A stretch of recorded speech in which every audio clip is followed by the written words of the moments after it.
Well, I'm feeling much better. My fever has broken. No thanks to you. Yeah, I don't even know what that means.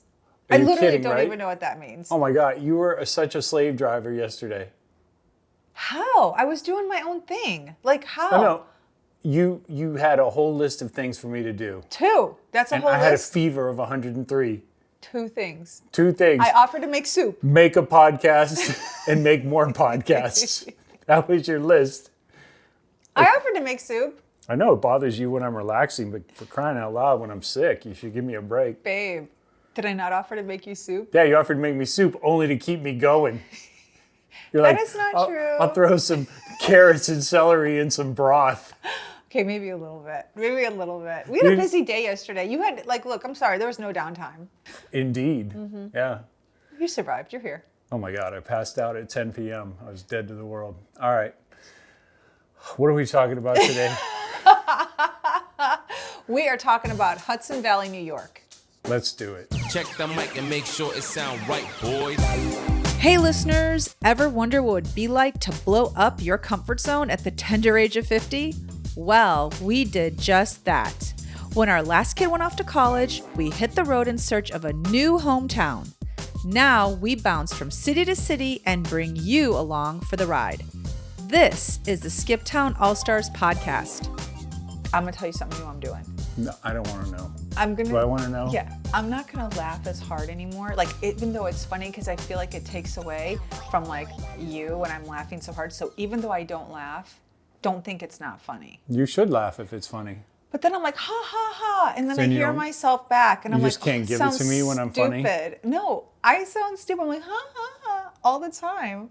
All the time. You hardly ever laugh at my jokes. Oh my God, is this how it's gonna be the whole episode? Yep. Seriously, is this you're gonna be Surly. combative? Are you I'm gonna mad be? at you. Yes. You're gonna be combative. Yes, I'm going to be right. combative. All right.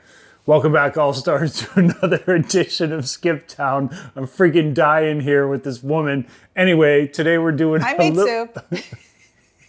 You didn't even make the soup. I offered. Enough.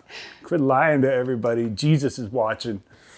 Anyway, today we're going to talk about the Hudson Valley experience that the Skip Towners had just this past weekend. It was a good time, actually. It was right before I got my fever. It was really fun. We settled on 5 towns, and by we, I mean I plotted a course and didn't really tell you that I was going to be dragging you from place to place. No, I actually didn't want to even go. I have to be honest with you. It was a 2-hour drive, and I just thought, oh, I don't want to do it. But then I started looking up these cute towns and thought, it's only a 2-hour drive. Like, after I saw how adorable they were, I'm like, okay, we're doing this. So we did. Yes, and the first place that we went is Cold Spring, New York. Comes up actually on a lot of lists, of best small towns in New York. It does. And one of the lists that I found to be interesting was the Escape from New York list. Actually, there was a couple, not just one, that I came across. It seems to be the destination for people that live in New York. And there was one, in fact, that was All Things Brooklyn. And this article was talking about the highlights of Cold Spring, what to do, how to take a train there, where to go once you get off the train. Obviously, everything is on foot at that point. It's a real big mecca for hiking. Now, if you've been following us, you know that we are currently in Guilford, Connecticut, which is where we are right now. And it's pretty cold here. So Hudson Valley was really no different. You know, I was a little disappointed to realize when I got there, and I didn't see it in a lot of the articles, but it wasn't until I got there that I realized it really is kind of a hiker's paradise, especially a reprieve for people in New York. I can totally see why. I thought to myself, Why were you disappointed in that? oh, because it was so cold that we couldn't go. So I'm yeah. sorry. So my point is that we're still in Connecticut. It's February, and the wind, it was crazy. And What she's trying Oh to my say God. is we've been in this region for a month and we've done 0 hikes. Right. But all that to say, people were hiking. There were plenty of people pulled off on the side of roads hiking. We just weren't one of them. And I say it's unfortunate just because if the weather were a little bit warmer, we could have enjoyed what everyone else was enjoying, because the Hudson Valley is beautiful. And I know from what I read, these hikes take you to the top of certain peaks where you can look out and see the Hudson Valley River. And it's just magnificent. But unfortunately, we didn't go because it was just too cold for both of us. But not for a lot of other people. No, not for a lot of other people. There are plenty of people hiking down along the Hudson River. And also, obviously, it's a valley, so that river runs through it.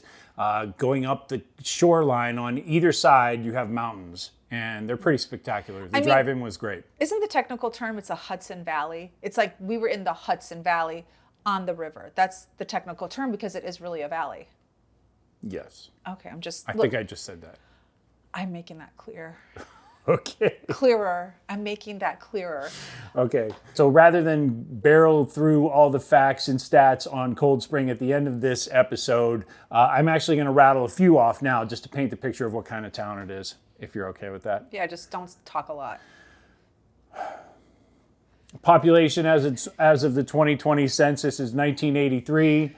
The growth since 2010 is about 10.8%. Per year?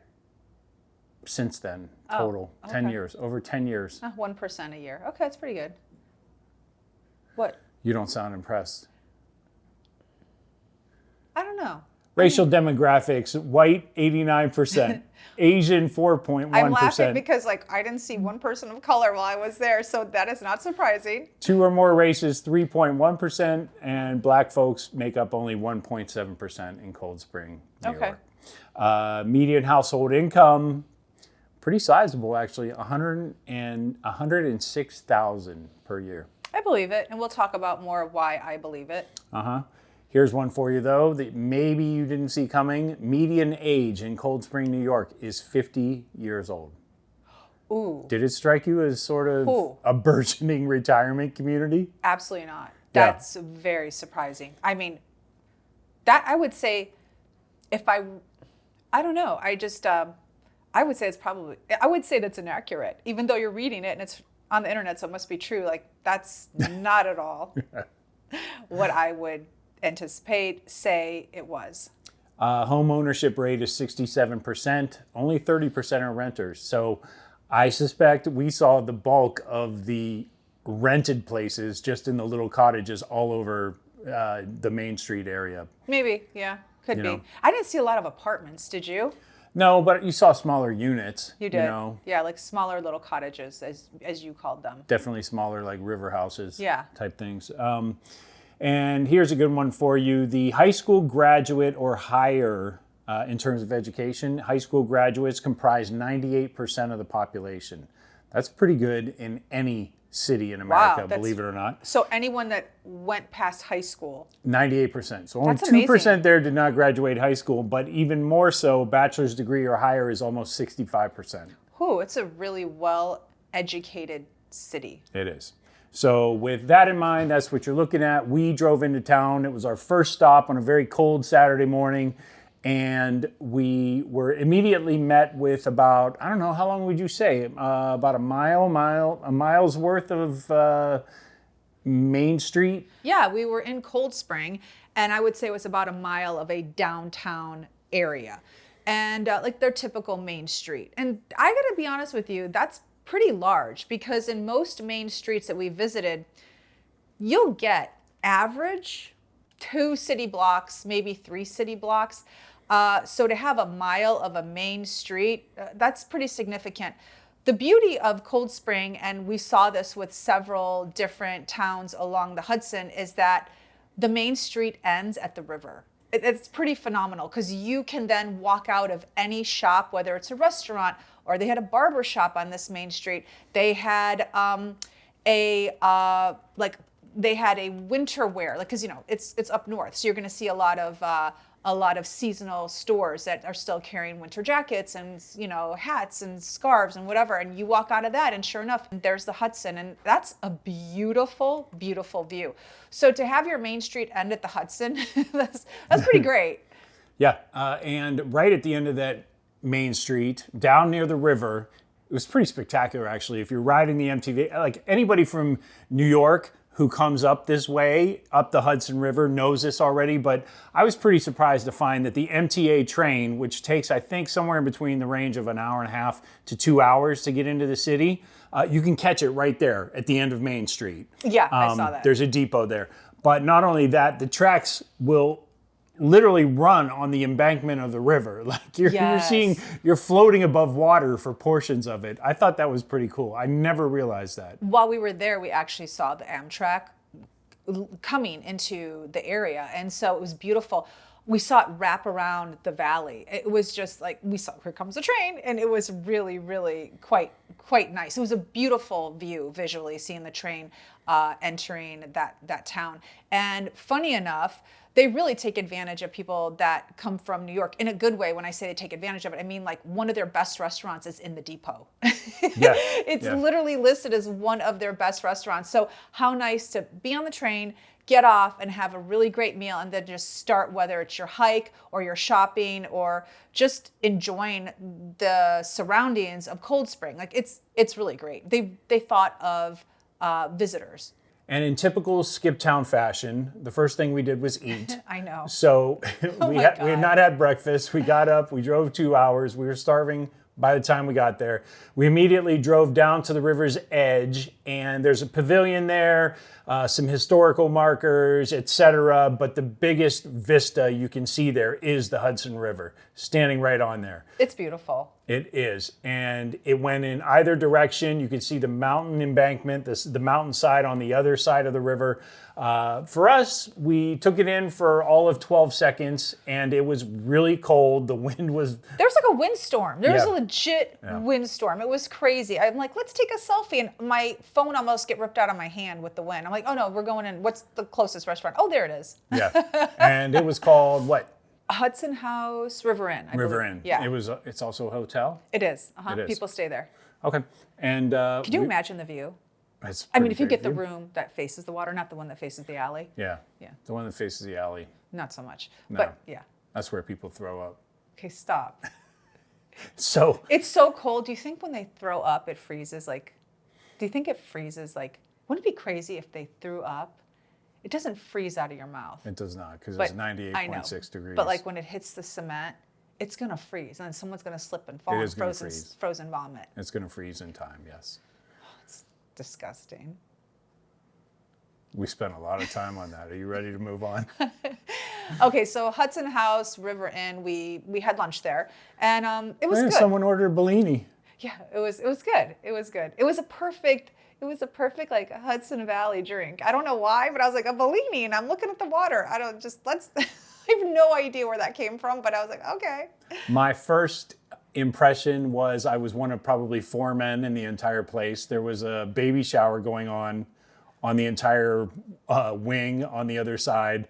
And then even in our dining room, it was mostly like, what I envisioned to be the more wealthy ladies from Manhattan just having a weekend with their girls. It's funny, I didn't even notice that. And I don't know, I guess maybe I would have noticed that I was the only woman if it was all men. But I didn't even notice until we left. And he said, it was like one of 4 guys there. And I was like, huh, you kind of were. But I didn't feel like the menu was women driven. Like there wasn't a lot of foo-foo stuff on there. They had like steaks and they had chicken and they had pasta. Yeah, I had a great meal. I had chicken something with mushrooms. But I'm not saying it's a place that caters to women. I just said I noticed on that particular day. I'm saying it doesn't cater to women. That's what I was making a point of, that it doesn't necessarily cater to women. The menu didn't seem to, but it is interesting. It was all women. My point is they all left their schlubby husbands back in Manhattan for the day or the weekend. That's where I was going with that. You could be right. Yeah. So anyway, everybody there was having a fantastic time. I ordered coffee. My waitress was not so great at pouring it. Yeah, she did get like half the pot on the table, but and then she poured the other half of the pot on the plate instead of in the saucer instead of in my cup. Yeah. And then she was like, hee, okay, and just walked away. And I was like, oh my God, this is like a tablecloth place, like cloth napkin. It felt like we were eating at the depot up the street. But anyway, that's how my lunch started. The food itself was fine though. Yeah, it was fine. And then from there, we just started to walk along Main Street. Really, I gotta tell you, in our travels, I've just noticed so many things that I never thought I would see just on main streets. First of all, we talked about this in one of our previous episodes how millennials are bringing back butcher shops. Like it's so crazy. So millennials have brought back like wingtip shoes, the handlebar mustaches, the rolled up jeans, and now they're bringing back, and they brought back suspenders too. But now they're Suspenders. Yeah, they're bringing back butcher shops, they're bringing back barber shops, and they're also bringing back cute little stores that have fallen to the wayside. And one of them was an intimate apparel store that I stumbled across being in Cold Spring. I'm not going to call it a lingerie store because that's not what it is. There's not like sexy lingerie. It's not a Victoria's Secret or a Fredericks of Hollywood or anything like that. And Fredericks of Hollywood, this is purely Gen X. I just dated myself. But anyway, this was... So it's not any of those things? No. It's truly an intimate apparel shop where you go in and you can have a selection of bras, underwears, pajama bras, underwear, pajamas, nightgowns. And it was this cute little store. And then a light bulb went off. And I thought to myself, I want to do this. Like, forget the stationery store. Because stationery stores, millennials are now bringing back too. Oh, and one other thing that I'm noticing in these little towns, interior designer stores. When you go into a little town and there's only 2,000 people and you see an interior design shop or showroom or storefront, okay, first of all, there's money there because nobody, like, who can hire an interior designer except people who have the disposable funds to do something like that, because that's a luxury. And two, they're just like, kind of like, you don't see storefronts like that. You just don't. It's usually like somebody's mom who comes over and tells you what kind of curtains to pick out, or someone's... Isn't that what Pinterest is for? Like, Pinterest was a whole cottage industry of... Yeah, or like someone's sister who's like, oh, let me help your friend Bethany, redo her living room. But like, to see an interior design studio, that's really, you just don't see that anywhere. But I'm starting to see that in more places we visit. So back to the intimate apparel store.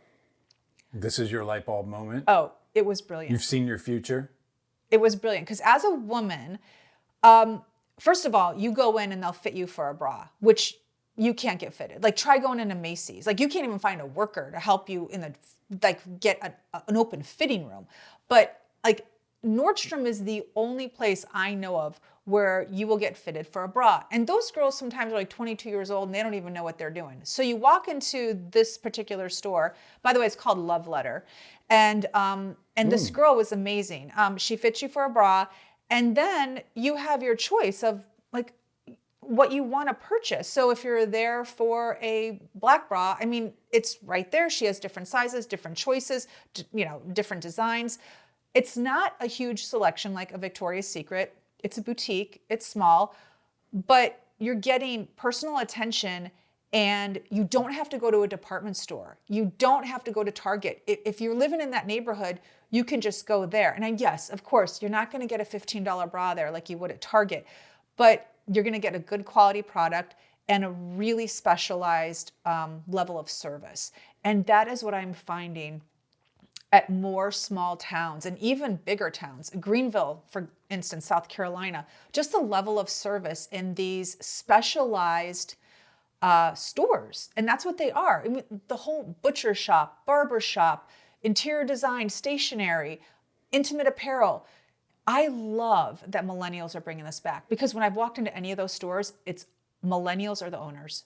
And I love that they are bringing this back. And I asked this girl what made her decide to open up an intimate apparel store. She could open up anything. Why this? And the one thing she said is, nobody sizes women for bras anymore. It's kind of an old, what's the word? Tradition. Thank you. Yes, that nobody does it. She said, so I have women coming in that are just excited to be fitted professionally for a bra, like by a person who knows how to do this. And I loved it. I just loved it. I thought, I hope this is the wave of the future, where we go back. And I think that's what millennials are trying to do. We're going back, like getting rid of, why are you staring at me? Because you've been talking for a while. Okay. You're very passionate about this. I'm hanging on every word. No, you had me at lingerie. You're thinking of boobs. You That's had me all at you're lingerie. doing. All you're thinking about is okay, big but boobs, let me small jump in. boobs, medium boobs. You're thinking of redheads with boobs, brunettes with. I know you're not even like women that are listening are literally thinking about getting themselves sized, and you're thinking about boobs. Let's move on. Everyone has their choice.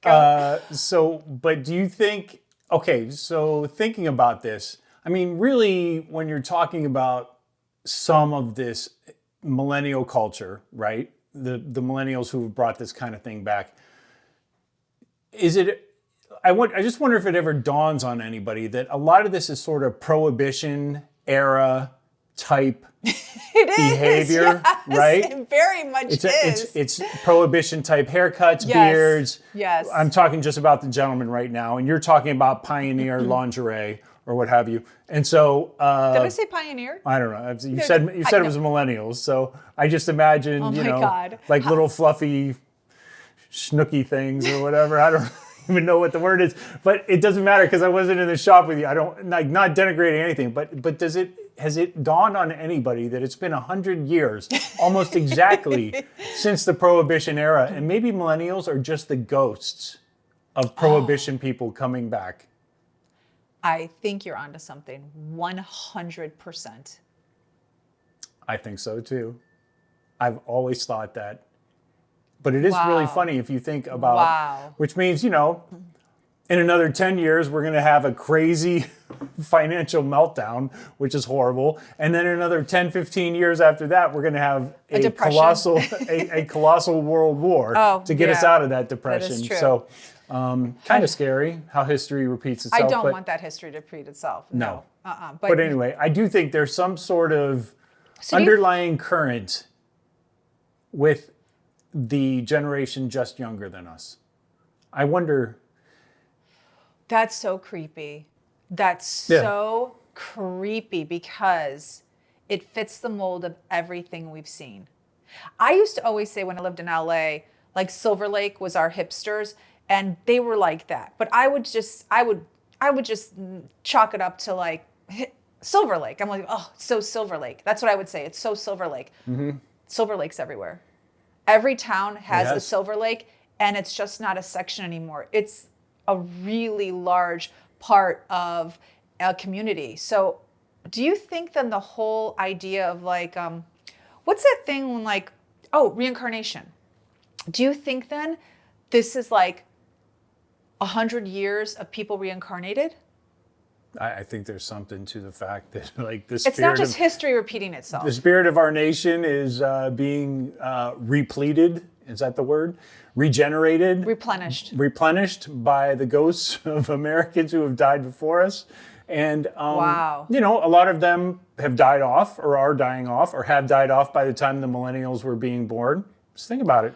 I don't know. It's like, maybe there is a reincarnation factor.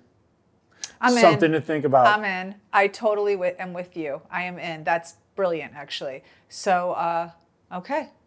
Anyway. I mean, they're hyper-focused on personalization, specialization, right? In their consumer purchases. The one thing that I actually admire about millennials is they decide what's important to purchase and what's not important, as opposed to the consumerist values that Gen Xers grew up on.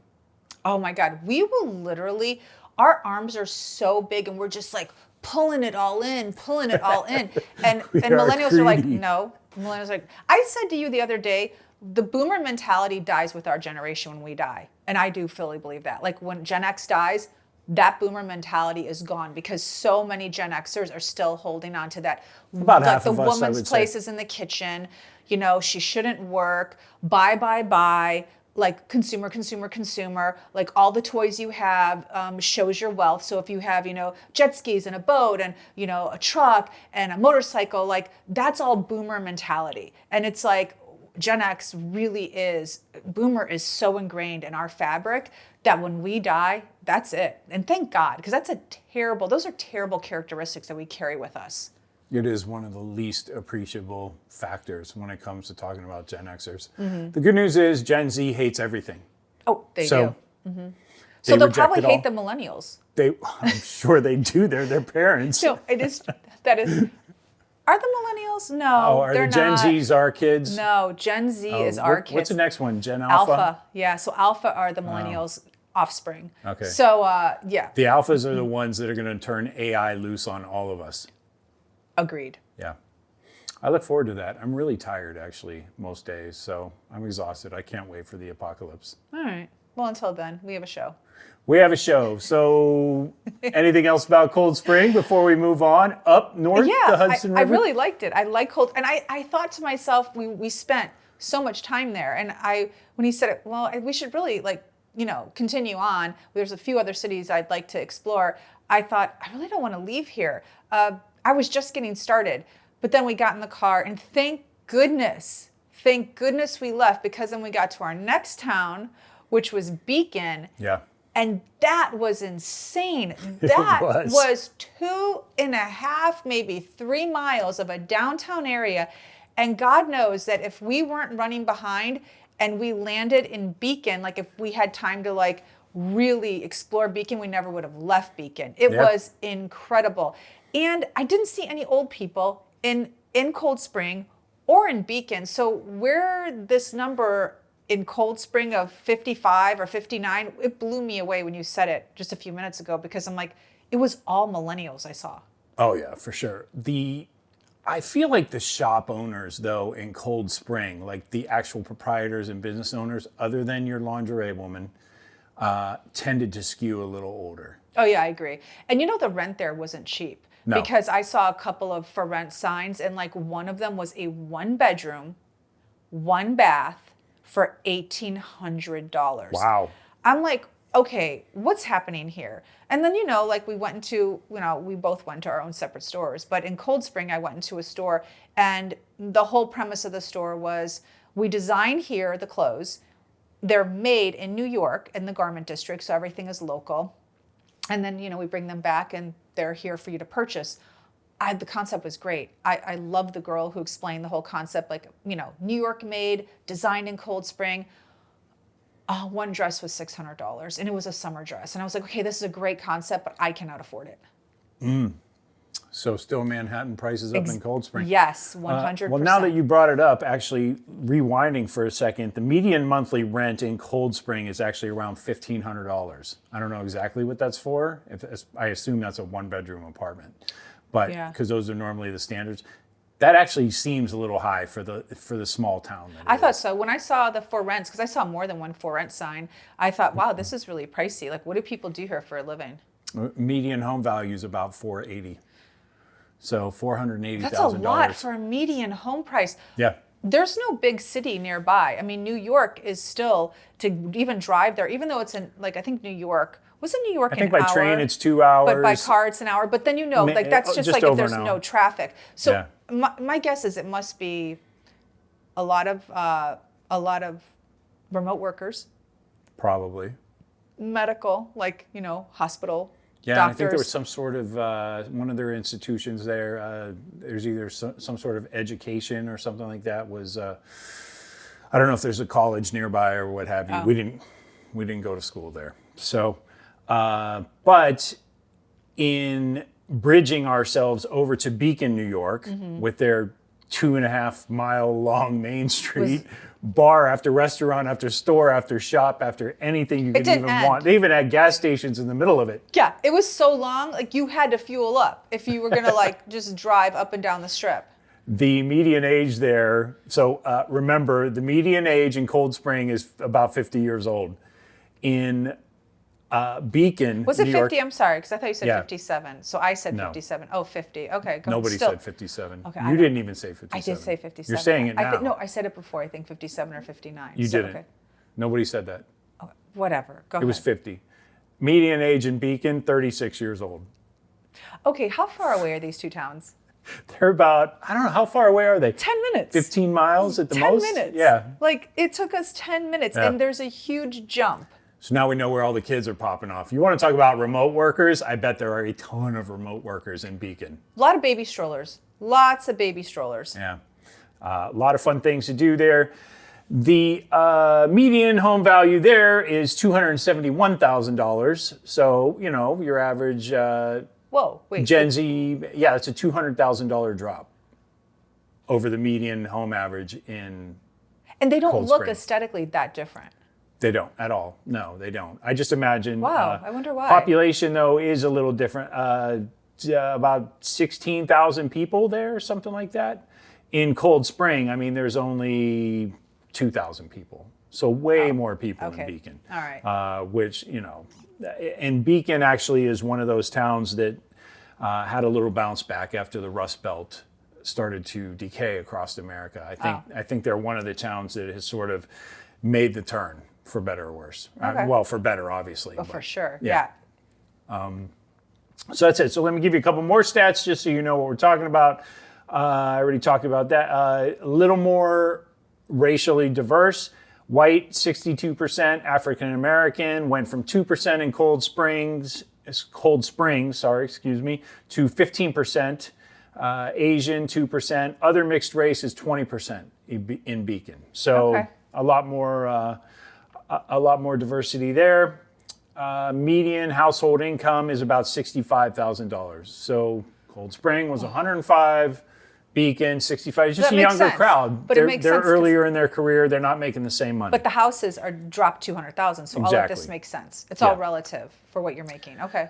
Yeah, and that's it. Still, a very high high school graduate percentage, 89%, and bachelor's degree or higher is 43%. So that's actually a considerable drop over Cold Spring. So, Wow. yeah. And they both aesthetically look so similar. And where they are, just off the Hudson River, again, they're both, if I close my eyes only, like, if you explain to me, okay, I can't close my eyes because I'm actually looking at it. But That if would I be were, weird. yeah, but if I looked at both of them, the only difference I see is that one of them is 2 miles or 3 miles there downtown, and the other one is like more of what do we say? How long is the other one? Half a maybe mile? a mile. Maybe a mile, something Mile like and that. a Yeah, half, mile. no, I think you said mile. It's about a mile. So Beacon really obviously is more hustle and bustle. We felt it, we saw it, we were walking around. Definitely a lot more families we saw. Makes sense, or 16,000 compared to. Yeah, and it's only 15 minutes up the road. So if you're still going into the city for work, or if you're a remote worker, you don't have to worry about it. But if you're still going into the city for work, it's actually a very affordable place to live if you're willing to do the 2-hour train ride each way. God, that sounds like a nightmare, but. It does, but so many people do it. So many people do it in Connecticut, in Jersey, in upstate New York, not upstate New York, but in this Hudson Valley region. So Wow, okay. it's just, people grin and bear it, and they I have know. their houses on the weekend, and I mean, you worked and you drove an hour and a half every day to work, so what's another half hour? sometimes. Yeah, and you were only 17 miles from work. I know. It's a insane. big difference. So the other thing I was going to say is, the disparity in sort of median income. I mean, let's face it, you have way more restaurants, way more shops, way more. So you have more retail, you have more restaurant workers, you have more, and In Beacon. frankly, in Beacon, and they're not going to make the same wage as, somebody who's working on Wall Street or whatever. Yeah. Obviously. So, anyway, highly recommend Beacon. If we were to stay at any point in Cold Spring, the kids would be asking us for the car keys to head to up to Beacon, Beacon, for because that's sure. where it's all popping off. Yep. So that's it. Anything else on Beacon for you? No, it was great. All right. Still, obviously, along So the river. it's 2 for 2, right? Did I say that right? 2 for 2. All We right. did this time, yeah. 2 for 2. I really wanted to say 2 for 0. I really wanted to say that. Because I'm it's glad you 2, like I got 2 good ones and no bad ones. And We're the not 0. doing this. We still got 3 more towns to get to. All right. Go ahead. Okay. So one thing that I didn't paint for you is geographically where we are. From Connecticut, we cross the state line into New York. The Hudson River is not on the state line of New York. It does not separate Connecticut and New York, at least not in this region. So the Hudson River is about probably 45 minutes inland, or across the border, better said, across the border from Connecticut. So right now, Cold Spring is on the eastern side of the Hudson River. We drove north to Beacon, which is also on the eastern side. Now we are crossing the bridge, and we are going across the Hudson River, and also a spectacular view. We were really high up there. Yes. And we found ourselves immediately in our third stop that I had picked out. And frankly, I clearly had not done the research on this town. So we ended up in Newburgh, New York. First impressions. Don't get out of the car. Get out of the car. It was a pretty bad neighborhood. The first thing I did was look at the gas tank, the gauge. Because I was like, do we have gas? Because we cannot stop here to get gas. Yeah. Tremendous difference. Just across the bridge between Beacon and Newburgh. Boarded up shops, burnt down like colonial buildings. Clear drugs, clear drug abuse everywhere, Yeah. homelessness, gang activity, Yeah, lots of graffiti. tagging. Yeah. Turns out there's a reason for that. And going back to the story about the Rust Belt that so many towns in America know, it's just one of those cities that since the 70s, it's lost a major source of employment. It used to be a factory town, and they've never bounced back. And nobody's come in there to put a whole row of bars or breweries or any of those things that you find in so many of these towns like Greenville that have made the bounce back. I think it's too overwhelming. I have to guess that it's too overwhelming. It's really large. Their downtown area spans several miles. I would say 3 miles, like Beacon, but different. And not a single block got better. No. And Beacon has just think of your typical downtown, like one lane going north, one lane going south, cute little boutiques and shops on each lane of the main street. That is not Newburgh. No. And so Newburgh has like 2 lanes going north, 2 lanes going south, kind of like a small freeway almost in their main street. And I don't know, I think it's just too overwhelming. Like, who wants to be the first store? That's what I keep thinking. In a town like that, if locals aren't coming in and funding certain things, like, a new coffee shop, if locals aren't going to come in and fund it, because a lot of times when locals bring in their own money, this is just in our experience and what I've heard and what I've read and when I talk to people, it tends to be more successful because other locals want to support it. But you don't want to be an outsider coming in with your new bar. Not in that neighborhood. Nobody wants to be the first one. So who starts it? Who starts it? I posted a picture of us in the Hudson Valley. And one of my followers sent me a message and said, oh my gosh, you're so close to me. And we started going back and forth about Newburgh. And she said, she's an esthetician, and she said, I used to own a business there, but nobody would come to me. So I had to move my location. And I asked her, I said, has there been any uptick, like any signs of progress anywhere? Because we couldn't see it, but maybe there's an area that we missed. And she said, unfortunately, no. She said, it's always talked about. You always hear people saying like, oh, they're going to come in and, there's a new group of, young people coming in to purchase like some old houses and they're going to rehab them and this and that. She said, if they do, it hasn't made a lick of difference.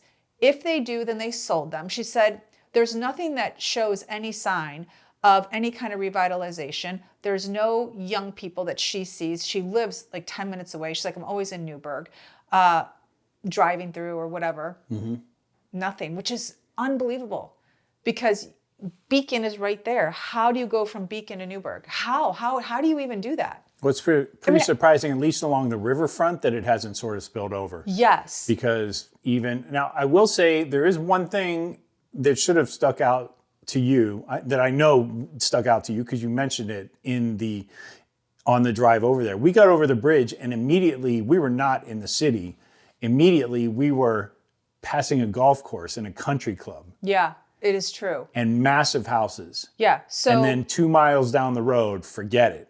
I mean, look, you hear this all the time. If you've lived in a city, you know this to be true.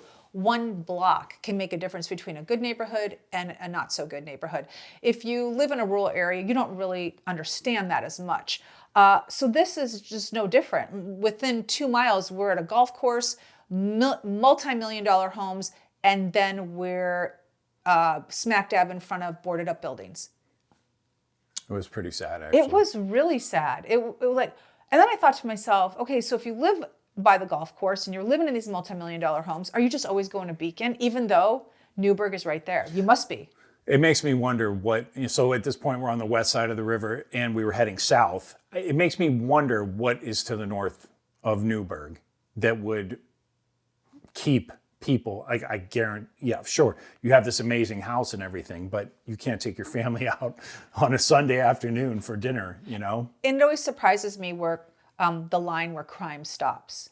Like, There's got to be a reason. I mean, it's like these houses, you're living in these multi-million-dollar homes, and really just... It's got to be a different township, and it's got to be like heavy police presence. That's it. Yeah, I was going to say stuff. it has to be heavily policed. So one of the things, though, going back to, why there are no distilleries or bars or any sort of entertainment complexes or anything down along the riverfront on the Newburgh side, you don't get a lot. Like the one thing that everybody sort of misses when a city goes under, manufacturing goes under, or whatever the major industry in that town goes away. The one thing that people don't realize is over 10 or 20 years, all that infrastructure decays.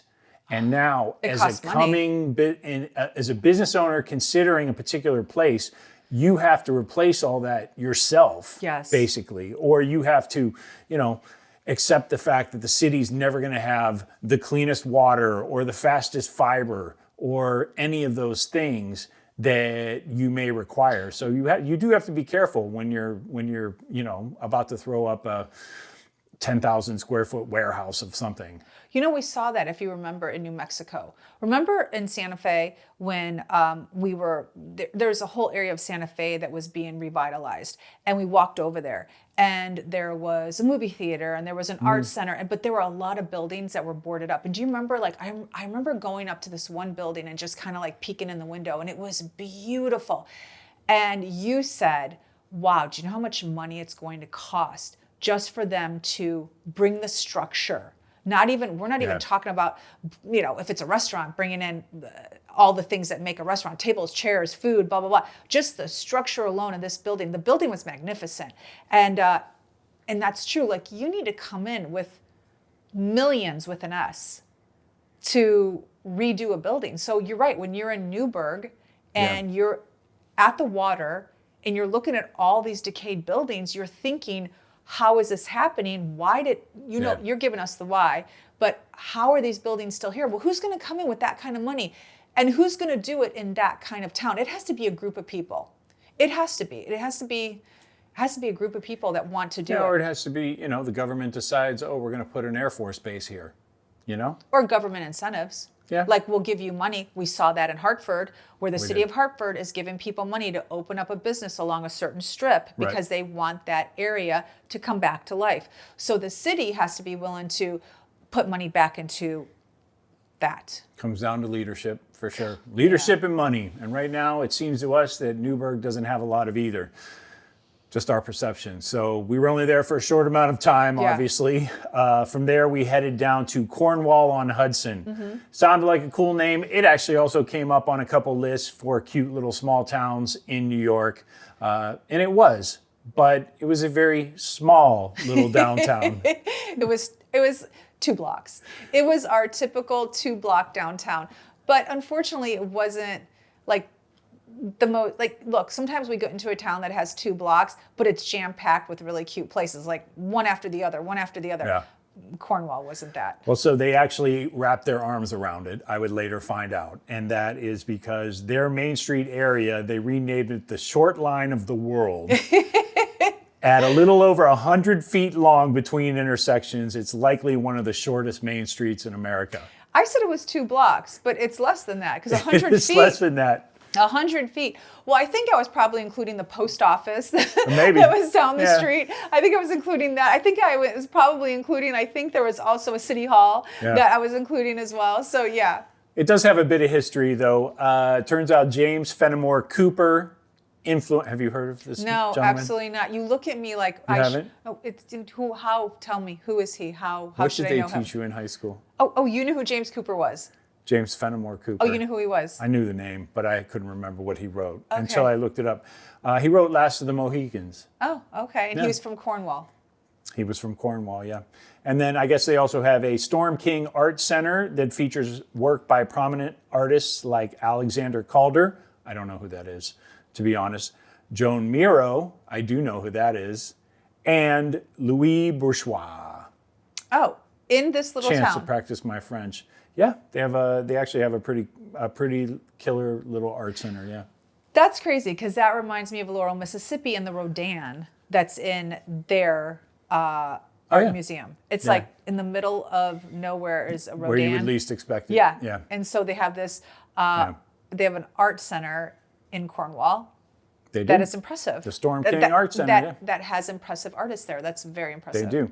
The other thing Cornwall can boast, we didn't realize this, Tell it but to me. Cornwall has its own commuter station stop. It's one of the few small towns on the Metro North Hudson line chosen as a direct ride into New York City. So that Oh. makes it a very popular commuter suburb.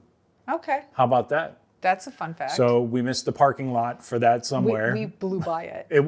It was a weekend though, so I don't think a lot of people were taking the train that day. But Do you think it gets confused with cornhole? cornhole on the Wow. You went frat boy with that one. I did. You did. Oh my God. You know people say that. You're so pleased You with know- yourself right now. You know people say that. 'Cause I thought it the whole that was time. a curveball. If I would have said that, you would have been chastising me right now. Well, you were thinking it. Come on. How could you not? When you hear Cornwall, you're thinking cornhole. Go ahead. Cornhole on the Hudson. That's a whole different town. A lot of beer. A lot of people. Oh my God, you're a kook. Okay, so to make it more I was even thinking corn dog. Were you not Corn thinking dog. corn dogs? Corn dog Did you on the not think? Hudson. Did you not think corn dog when we were going through Cornwall? I did not think of corn dogs, no. What's happened to you? You I get don't know. soft. I guess that's when my fever was starting. I wasn't myself that day. Last stop on our list for the day was West Point, which is in a place called Highland Falls. Gorgeous drive-in. Yeah. Way more, what's the word? Scenic. In keeping with your cornhole theme, cavernous. Way more cavernous drive through is the true. mountains, higher mountains, down through valleys, a lot more curves and all that other stuff. Okay, so here's the funny thing. We're not going to act like we know it all because we really don't. If you've listened to our podcast, you know, like, we don't know it all. Oh, yeah. But here's what we really didn't I'm know. confident you know we don't know it all. Here's what we really didn't know. Neither one of us knew that West Point was in New York. I thought it was in Massachusetts, and you thought Virginia. I thought it was outside of DC So we're somewhere. seeing all these signs for West Point. We're both ignoring them because Yeah. we're thinking, like, you know how. Just a town named West Point. Yes, because you see that everywhere. You see Beverly Hills, honestly, in Kansas. You Yep. see, like, so many different Naples. That's, in Missouri, and so Clearly not Italy. exactly, Okay. or Florida, Right. Florida. So we're both ignoring West Point, and then. It wasn't until we literally drive by a building that says West Point Museum with a huge tanker in the front. Pointed right at us.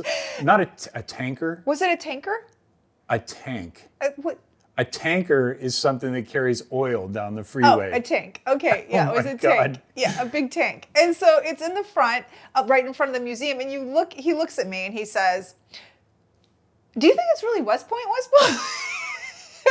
And I said to him, "I think it is because there's a museum and there's a Yep. tank." I said, "So I think it really is." So sure enough, we drive down the road a little bit and then we see this beautiful entrance for West Point. And, all I wanted was a video and I got it. So we asked did. the guy, he wouldn't let us in.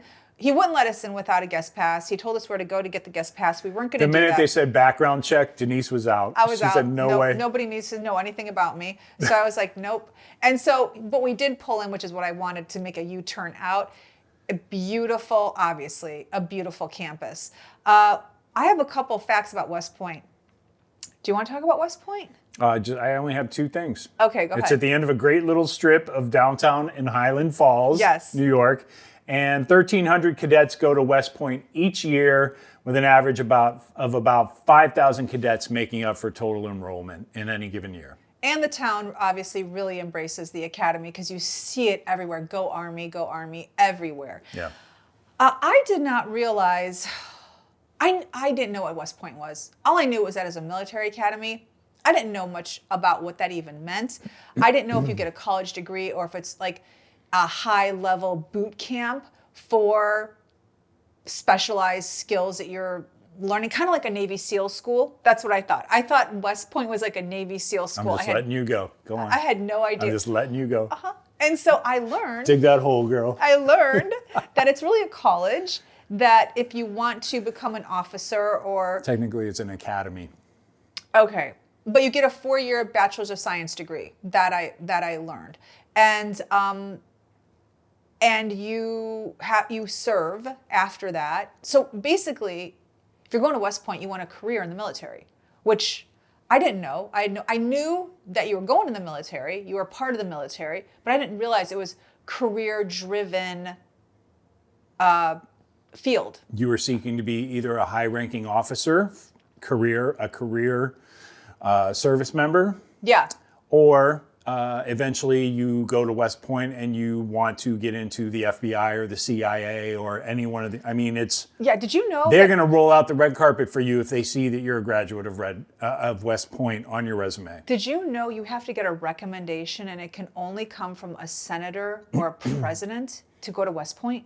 I knew it was tough. I did not realize it was that tough. I knew you needed a letter of recommendation for somebody who was either a I thought it was a high-ranking officer, but maybe not. That's what I read on Wikipedia, because I had to get more information about this. Now, I could be wrong. Maybe it's changed, but when Wikipedia published this, it did say the recommendation has to be from a senator or a president. Yeah, I didn't realize you needed that high level of a politician to help you get in. Well, that's what I read on Wikipedia, because I had to research it. Once we were there, I was like, I need to know more about this place.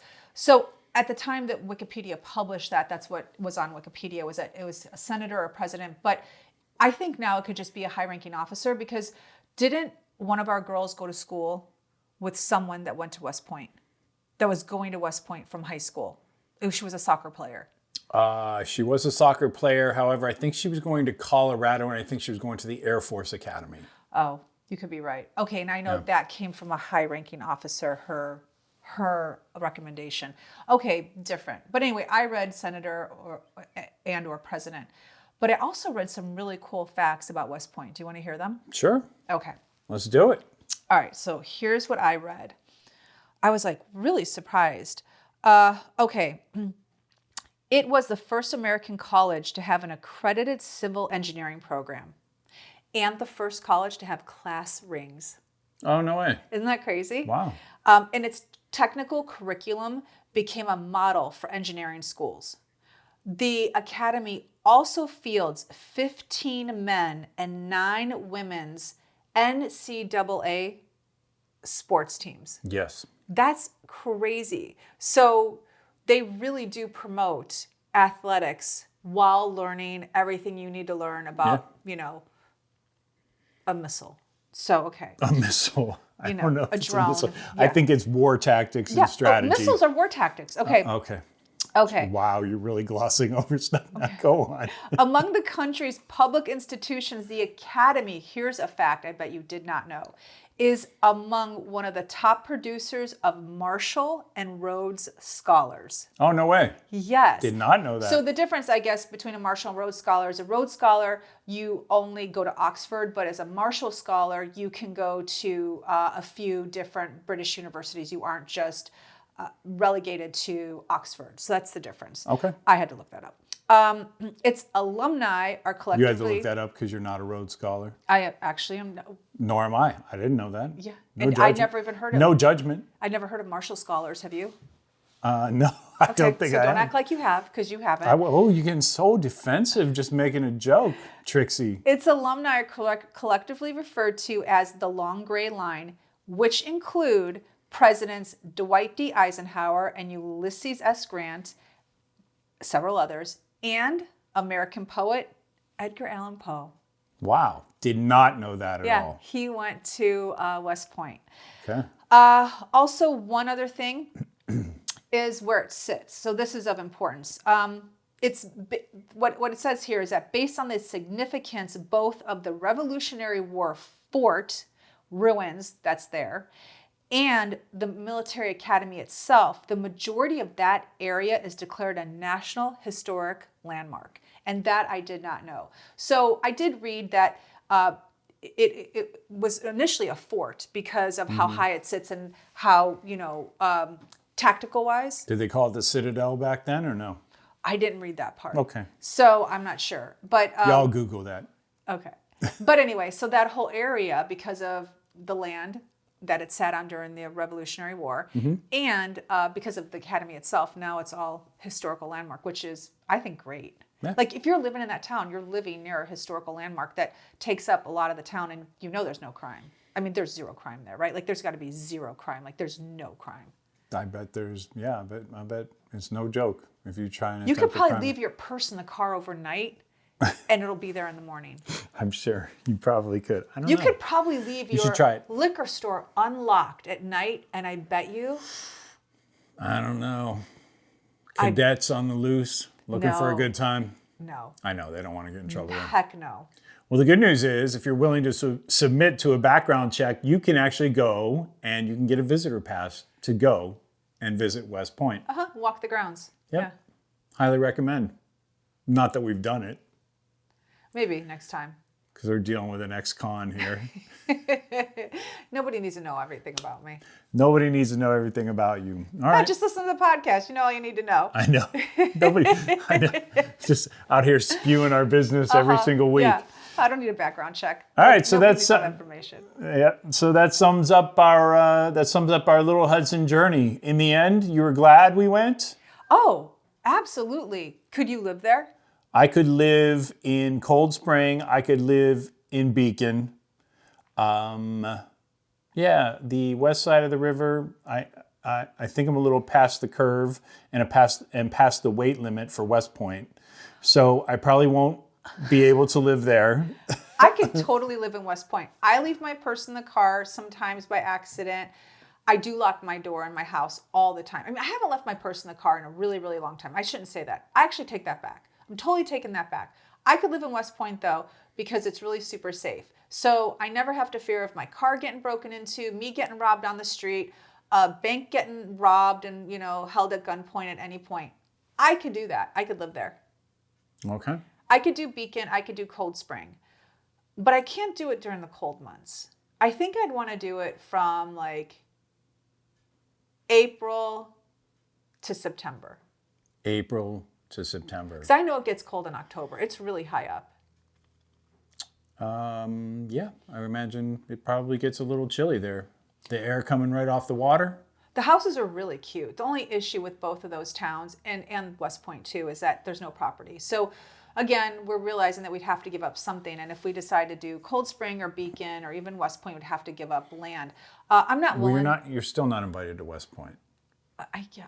We're talking Highland Falls. Okay, Highland Falls. To be specific. To be specific, fine. Okay, Highland Falls. So could I live there? Yeah, but I won't. So I'm taking that back. Yeah, No. but I won't. Yeah. Okay. So my answer is no. I'm not. I think gonna it's live livable. there. I mean, to anybody who listens to the show and is in the age brackets that we're talking about, I think it's worth a look. Oh, Don't you? 100% worth the look. Yes, I'm not saying that. I'm just saying everything was really too close together. It's like living in LA all over again with the houses being on top of each other. That's Yeah. how I felt. Seemed to me though, Beacon had enough going on, especially even if you have a young family. If you're, dual income, no kids, in your 30s, Beacon might be the spot for you. You can get a house there. You're a couple hours away from New York City, the bright lights, hit a little Broadway, a little Phantom of the Opera. What, they still have Phantom of the Opera? I don't know. Am I I'm not- dating myself? You might be. What's I the think it new show? closed. I think saw it Harry closed. Potter's in a new show. What's that show? I don't know. I'm not a huge theater person. I'm a movie person, but not Broadway musical. You're not a theater? No. You're not a thespian? No. Have you had enough of this? No, I could do this. But you? Maybe. Have you had enough of me? Maybe. Okay. All right. Well, I'm going to dip. That's all I got on this. I definitely recommend checking these both Cold Springs and Beacon out, though, if you want a place to just go hang and have fun. Especially, like you said, in the nicer months. I do agree with you. Yeah. It's got to be great. It's got to be great in the spring and the summer. Mm-hmm. But I'm really glad we checked out in the winter because we got a taste of it. Yep. We got taste. All right. So that's a wrap on that. And the only other thing I was thinking about bringing up, like, how was your first night night out in the big city, going from Guilford, Connecticut to New Haven last night? Oh my God, it was so much fun. So, off the topic, I mean, we're at a Cold Spring in New York right now. We're back in Guilford, Connecticut. Oh no, I said we're done with that. We're done with New York. Okay. We're back in Connecticut. Well, okay, go back to December. James bought me for a Christmas present 2 tickets to go see a band that I really like, and the band is called Portugal the Man. And they're playing, they played last night in New Haven, Connecticut, and he looked it up prior to us coming here and staying for the month, which was really sweet. It was such a good Christmas gift. It was very thoughtful. Patting myself on the back right now. And so we did. So we went into New Haven. Oh my gosh, it was the best experience ever. First of all, I haven't been to a concert in years where I haven't paid $100 for parking.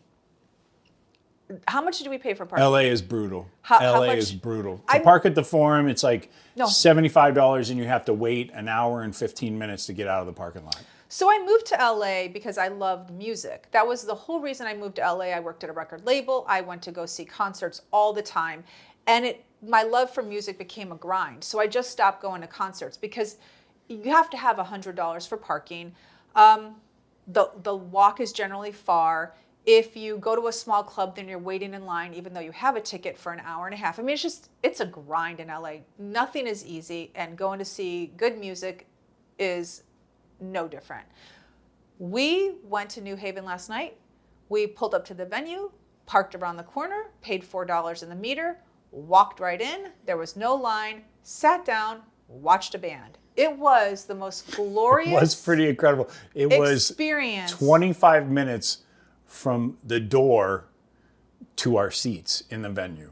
From our door, where we left the house, Oh yeah. to our seats in the venue, That's about clear. 25 minutes.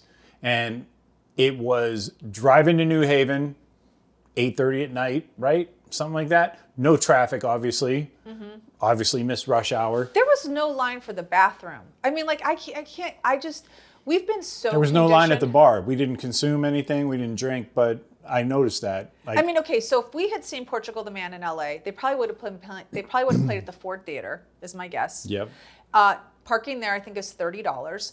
Then you would have had to wait in line for the bathroom. You would have had to wait in line for a beer. You had to wait in line for a T-shirt.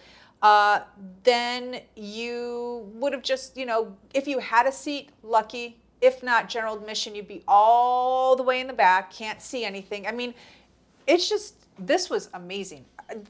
We left and I said to him, I can never do a city again. Like, not just LA, but like a Boston or New York or Chicago. I mean, I just don't think even New York, we talked about it, is as tough as LA because No, New because York, you can take the subway everywhere. everywhere, right? But it was great. It was one of the best musical experience I've had in a while. The other great musical experience I had was last year in August when I went to Milwaukee, and Lisa and I were walking around downtown Milwaukee and the Revivalists were playing, and I'm like, let's get tickets. We literally walked up to the box office, bought 2 tickets, and walked in. I mean, that's like how it should be.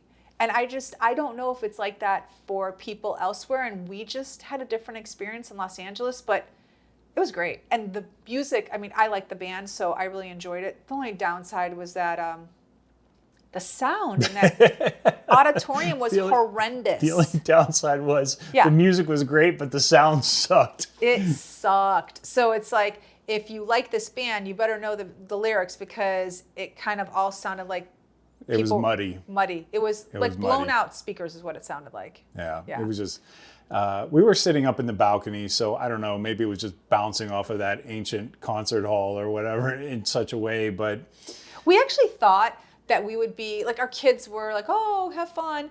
And we're like, yeah, us and a bunch of Yaleys. Like, we Yeah. thought it was going to be all college kids. And no, you are at a concert with old people when in the dark, everyone is raising up their hands and they're all bent and arthritic. And you're like, oh, okay. Yeah, there were no college kids there at all. there were a lot of gray hairs getting down. Uh-huh, yeah. Yeah, I saw a lot of gray heads bobbing. Uh-huh. Yeah, It it was- made me feel good actually. We were probably in the median age of the crowd, I would say. Yeah, because I did see some youngins, like, Oh yeah, there were some 30s. youngsters, Yeah. especially in our section. When do you stop going to concerts? And I'm not talking about like, like I feel like people our age tend to adopt their parents' music list. Like so many people our age is like still going to see Billy Joel. I'm like, Billy going Joel. to see the Eagles reunion tour. Oh my God, With I'm only like, 3 members still that's alive. not even your music. You know that's your parents' music. But what age do you think like we can't go see cool bands? I don't know. I hope it's no time soon. I mean, I just went to see Manchester Orchestra by myself because nobody else would go with me a year ago. So, I don't know. I do wonder, like, when we were driving there, we were talking about it. Like, how much side eye are we going to get from the Yaleys? Like, who are these old people? Like, somebody brought their parents. Who brought their parents? It didn't happen, obviously, because the crowd was different. But then it made me think, at what point do you not go anymore because the crowd is too young? I don't know. that's a good question. Although one thing that the band said when they first came out was the one guy made a reference to, it's so great to see you all. We've been doing this for 20 years. It never gets old. And I was like, I did not realize Portugal the Man is almost drinking age. So Yeah, I did did not not know realize that. they were almost 20. Because that girl that sings in the band with them, like She looked like she was 27. she looks like she's 27. So Yeah. she must have replaced some old hag along the way. They got rid of Ethel. But They must have. I did not realize they had been making music for that long, is my point. Yeah. And I'm with you. I thought they'd only been around for like 10 yeah, years. so I think there were some like OG diehards in the crowd Yeah. who have been loving them for the last 20 plus Who years. may have found them when they were 27 and now they're 47. Yeah, Yeah. exactly. I do think age shouldn't just, like music shouldn't discriminate age. Agree. Anybody cool doesn't care. Remember that. Oh, I know. The If you're- kids don't care if you're old. In fact, a lot of them are like, dude, that guy's over here. He's loving this. It's amazing. I think with certain bands, I don't think you can do that so much with a pop act. A pop act is usually younger, a little more plastic, a little more superficial of a crowd. Yeah. And you're going to get some side eye if you're the granny standing there enjoying Rihanna. You know? Oh, yeah, you could be right. Or the Jonas Brothers. Yes. And you're not surrounded with like 6 suburban girls. Yeah. You know? Yeah, you're not the mom who brought everyone. You're just Right. the mom. Yeah. Huh. Okay. But I think with rock and roll, as the case may be, I think it transcends. And I think it's a good thing. And that's why I love rock and roll. Oh, okay. So you'll be partying hard for the next 10, 15 years. It ain't never going to stop. No. All right. So what's the next concert? The next concert. I don't know. That's a good question. know. I don't even know where we're going to be next week. So Well, I'm going to take a look because I think it'll be fun. We should see a couple more bands while we're on the road. that would be great. Yeah. Yeah. So here's to being middle-aged. Wait, are we middle-aged? I don't think we're middle-aged. I think we're over middle-aged. We're only middle-aged if we make it to 100. So what are we? You are might. we old? You might do that. You have the genetics for Are we that. just old? I think in many people's eyes.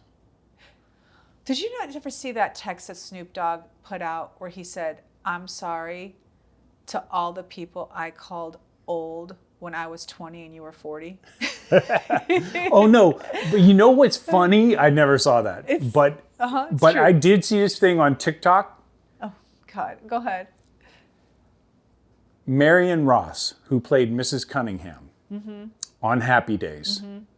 How old do you think she was? Oh, I know, because this is going around everywhere with the Golden Girls. So I know she was like 37. She was 46 years old. Okay. All right. I wasn't that far off. She looks at least 20 years. And She so looks 65. she looks 65. Yeah. The Golden Girls were only 50. If you look at just women nowadays, Uh-huh. No, wasn't like B. Arthur? Like, they're- Isn't the whole thing B. Arthur is the same age as J-Lo when she was in the Golden Girls? I did not see that Yes, one. B. Arthur was the same age as J-Lo right now when she was in the Golden Girls. Oh my God. Uh-huh. Yeah, it's wild to me because it's like I see you and all your ladies and you're all, keeping yourselves up and you're not trying to look too young or whatever. You're No, I don't wanna comfortable. do that. You're comfortable in your bracket and all that, but I am. so many people in your group could pass for younger than you are. Whereas like Marion Ross, I was like, Mrs. Cunningham looks like she's 60 years old. Terrible. She was 47 and know, she they looks aged her up. 65. Yeah. Huh. It's not fair. No. I mean, all due respect, I know you wake up next to me some mornings and think you're waking up with Tom Bosley, but Does that make me Marion Cunningham then? That must be Marion Cunningham. All right, so here's to going to concerts, rocking on. Rock and roll will never die. Amen to that. Take them out. Empty nest, full tank. Check the mic and make sure it sound right, boys.